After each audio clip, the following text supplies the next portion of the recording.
Hello and welcome to Spotlight. Xi Jinping visits Russia as his first foreign trip since re-election as Chinese president. China says President Xi's visit will be a trip of friendship, cooperation, and peace. The two world powers are set to map out the blueprint for the development of their comprehensive strategic partnership of coordination for a new era. This comes while the Western countries led by the United States have been pressuring and provoking Beijing and Moscow at increasing levels.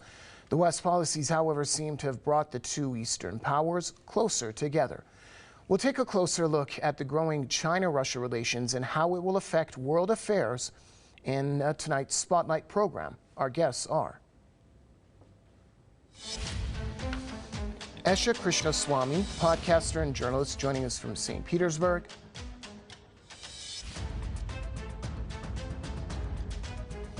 And geopolitical analyst Peter Koenig, joining us from Lima, Peru. Welcome to the program to the both of you. Let's start off with Ms. Krishnaswamy in St. Petersburg. How important is this visit, and what message is it sending?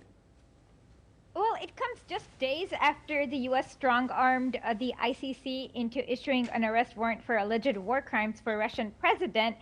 And the message that it sends is that the West's main strategy for weakening or defeating Russia is to basically isolate it in the diplomatic and trade stage.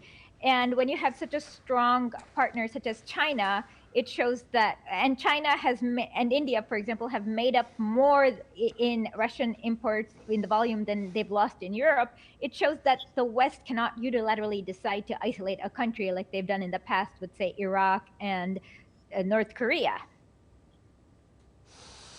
Mr. Koenig, in Peru, Lima, before the Beijing Winter Olympics back in 2022, Vladimir Putin and Xi Jinping, they met in the Chinese capital.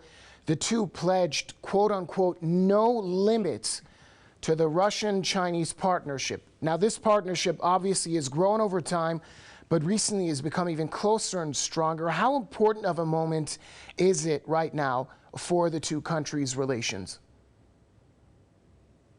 Well, I think it is very important these days for the world to know that there is a close association by the two countries and also a close friendship by the two leaders.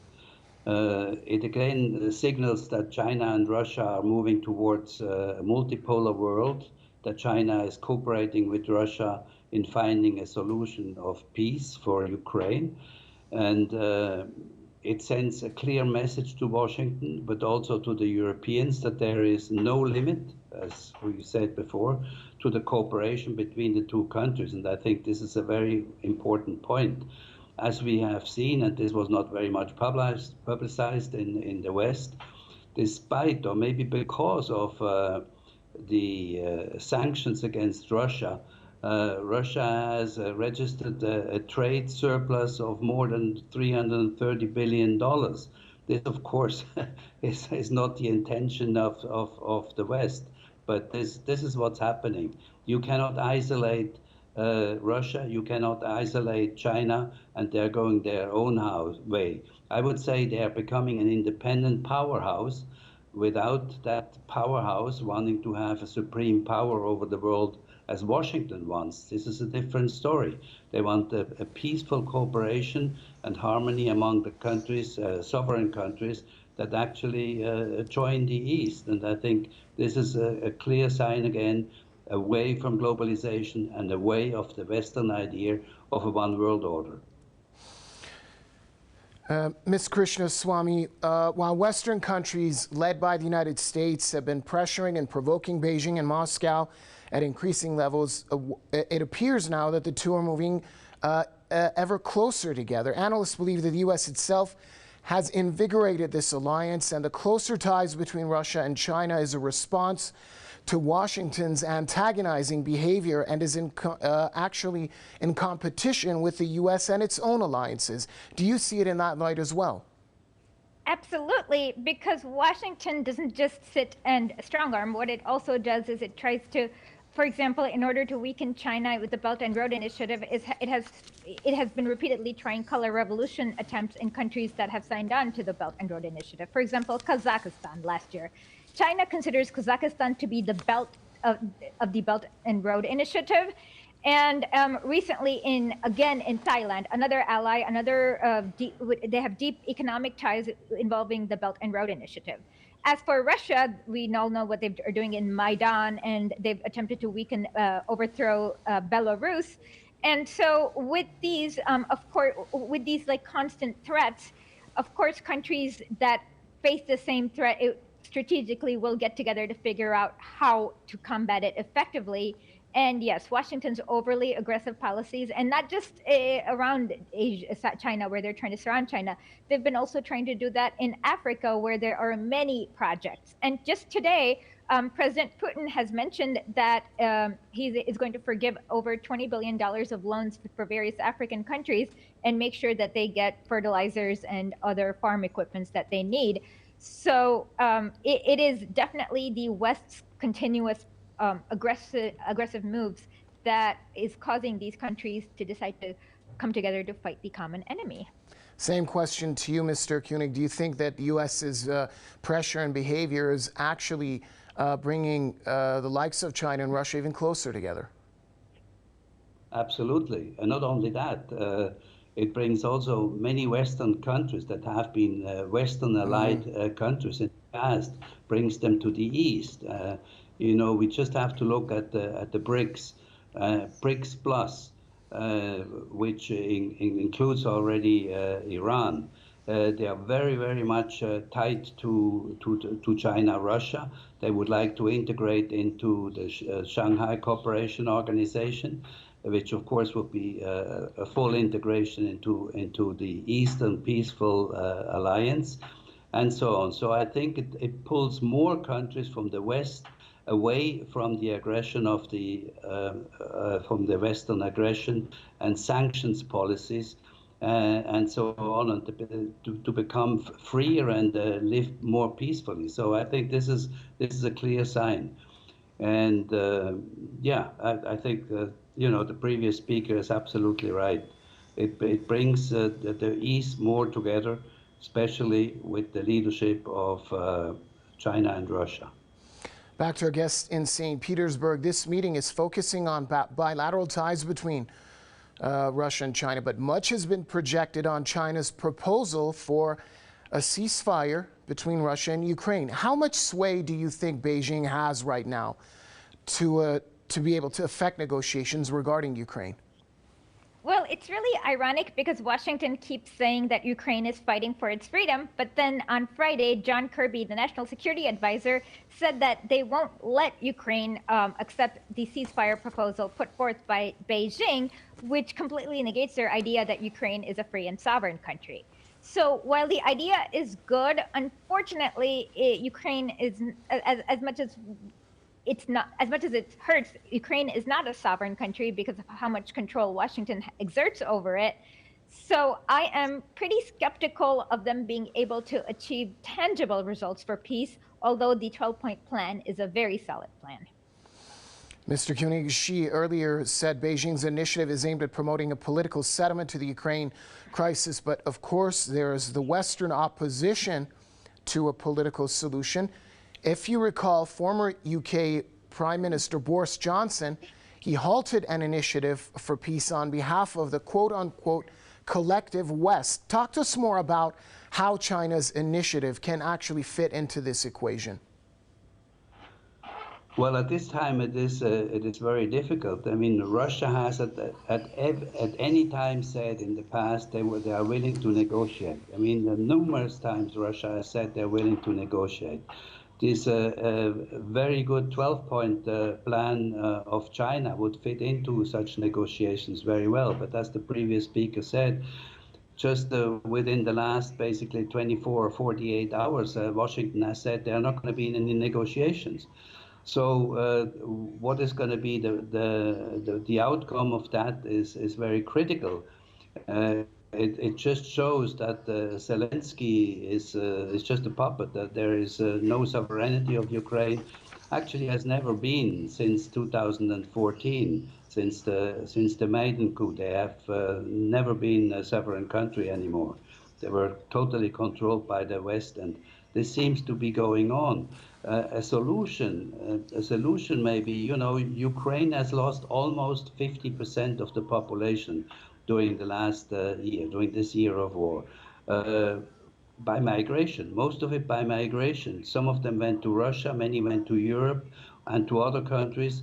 But of the almost 50 million people that Ukraine had, they have now barely over 30 million.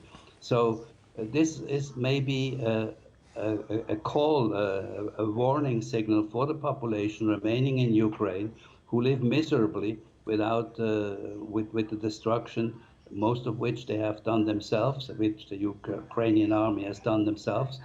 Maybe it is time for them to stand up themselves and say, we want negotiations. We want to get rid of Zelensky. We want negotiations. It is time. I don't know how much freedom they have to do that, but they should get together and do that, because that may be a solution that comes from the people themselves. Staying with you, Mr. Koenig, how can close economic and security ties between Russia and China challenge the U.S.-led NATO's political and military alliance? For example, how can their closer ties project on the situation regarding Ukraine? Well, as I mentioned before, the security ties, they are getting stronger and stronger as more Western countries try to join and make efforts. And of course, they are invited also to join the Eastern alliances. And I think by that we are witnessing literally every day how economically these alliances are growing. If you look only today at the Shanghai Cooperation Organization, the member countries themselves, they practically control about 50%, a little bit less than 50% of the world population, but about a third of the world GDP. And with this third of the world GDP, they have an enormous, what shall I say, leverage over the rest of the world if they want to. But I don't think that there is any aggression meant by that. What they are seeking about is independence. And with this independence, I think, as I mentioned before, I think the people within Ukraine, if they become really aware of what's looming for them in the future without negotiations, they will tend to migrate towards the east, back towards Russia and China in any case, because this is an alliance.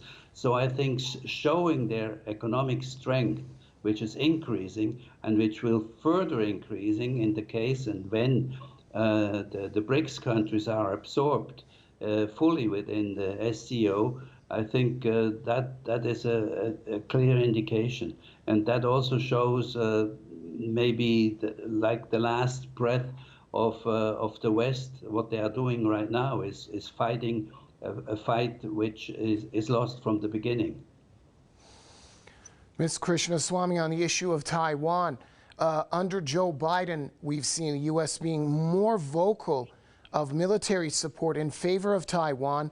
What is Washington pursuing here? Is it trying to prod China into giving a dramatic response? And on the topic of tonight's show, what does China and Russia's growing alliance mean for the U.S. and its policies in Southeast Asia? Well, the main thing is that the U.S. uses the area in the South China Seas as shipping routes, and also there are many military bases. And there have been many surveys by national security councils where they talk about the window to weaken China. And that window is soon setting, because it's up to 2025 where China's defensive capabilities will overrun that of the U.S. So unfortunately, or fortunately, this situation in Ukraine has thrown a wrench into that plan that has been planned by U.S. national security councils. But what U.S. is seeking is, of course, the access areas to the Malacca Straits and the areas around the South China Sea. And of course, it's always beneficial when there isn't a one unified China for the U.S. And that's why they've been funding. For a long time, the KMT party in Taiwan was a very U.S.-friendly party. But as soon as they started realizing that they needed to have closer ties with Taiwan, with mainland China, what the U.S. has done is it has funded basically through the National Endowment for Democracy, the DPP party, which has separatist streaks. So the unified Taiwan China is the US, and again, Taiwan is the biggest manufacturer of semiconductors. So Washington also wants to starve China out of these semiconductor chips that they need to power their almost any device these days need that. So it's a combination of both economic, military access, and trade route access for them. And same question to you, Mr. Koenig. What does China and Russia's growing alliance mean for the United States and the policies that it's pursuing in Southeast Asia? Yes, I think I would also start again with Taiwan, because Taiwan is like a flagship, if you want, for the rest of Southeast Asia, for Asia in general. There's absolutely no way that the U.S. or any Western country can intervene into the relationship between Taiwan and mainland China. This relationship is already so solid. They have mutual investments in their countries. They are working. The Taiwanese are working in China and shuttling back and forth, and vice versa. So the relationship is already very firmly there. Of course, that's never portrayed in the West. So there's absolutely no sign that they will be able to intervene in that relationship. And to go a step further, if you look at the map where the U.S. has their most of their bases, it's around China and in the South China Sea. So it is very clear that they want to show their muscles, but it is impossible that they will be able to penetrate the South China Sea, which is in control of China in any case. And now with the strengthening relationship between Russia and China, this will even become much more clear, or should become much more clear to the West, that there is no way to intervene, and that this most of what they are doing is showmanship, and because of the media, the Western media portray is of course not the truth, and what they portray is what Washington and Brussels are saying, and that's false. The reality is totally different. Ms. Krishnaswamy, having in mind the recent rapprochement between Iran and Saudi Arabia that was mediated by China, will Beijing's links with nations in the region begin to enhance, in your opinion, now?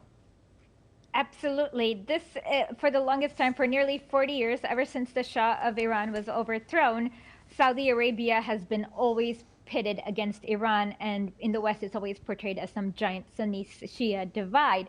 And to be able to merge together these historic enemies with diplomatic relations is something that, of course, the West doesn't try because they like to keep them separated. But it is definitely a very good. And with this, I can see next steps of maybe bringing Turkey and Syria together, and they've been at odds with each other since the 2013 war. And it will, of course, improve Beijing's standing, because people will know that, unlike the West, Beijing is actually trying to restore and bring together diplomatic relations and stronger ties within countries inside of Asia. Peter Koenig, Iran has boasted its look to the East foreign policy strategy.